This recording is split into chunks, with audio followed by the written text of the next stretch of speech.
உன்னுடைய தேடல் வந்து கரெக்டாக இருந்துச்சுன்னா ஆட்டோமேட்டிக்காக விக்டரி சக்ஸஸ் ஒன்றை தேடி தானே வரப்போகுது. அது நீ எந்த அளவுக்கு எஃபோர்ட் போட்டிக்கிறாங்கிறத வந்து ஆட்டோமேட்டிக்காக சொல்லும். ஒரு விஷயத்தை நீ தேடி போகிறா, முயற்சி எடுக்கிறா, கண்டிப்பாக அந்த எஃபோர்ட் ஆட்டோமேட்டிக்காக ஒன்று அறியாமே வந்துடும். ஏன்னா நீ அதில் ஹார்ட் ஒர்க் போட போகிறா, அதுக்கப்புறம் டிட்டர்மினேஷன் இருக்கும்.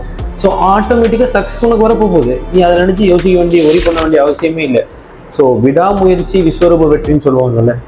ஸோ அந்த கான்செப்ட் தான். நீ விடாமுயற்சியாக எடுக்கும் போது ஆட்டோமேட்டிக்காக சக்ஸஸ் வந்து உங்களை தேடி தான் வரப்போகுது. நீ சக்ஸஸை தேடி போக தேவையில்லை. ஸோ இந்த மாதிரி லைஃப்பில் நிறைய பேர் பார்த்துருப்பீங்க, கோத்ரூ பண்ணுவீங்க, பண்ணிட்டு இருப்பீங்க, கண்டிப்பாக நடந்திருக்கும். அந்த மாதிரி ஆட்களை நம்ம கண்டிப்பாக தெரிஞ்சுங்க. ஏன்னா சக்ஸஸுங்கிறது வந்து லைஃப்பில் எல்லாத்துக்குமே தேவையான ஒரு அற்புதமான ஒரு டூல். அது யார் யாரெல்லாம் பார்க்குறீங்கிறத வந்து தெரியும் போது நிறைய பேருக்கு அது ஒரு இன்ஸ்பயராக இருக்கும், நிறைய பேருக்கு ஒரு மோட்டிவேஷனாக இருக்கும். ஸோ இந்த மாதிரி யாரெல்லாம் ஆகிக்கிறீங்கன்னு வந்து நம்ம பாக்ஸில் சொல்லுங்கள், கமெண்ட் பாக்ஸில் சொல்லுங்கள். கண்டிப்பாக நம்ம அதை தெரிஞ்சுக்கலாம்.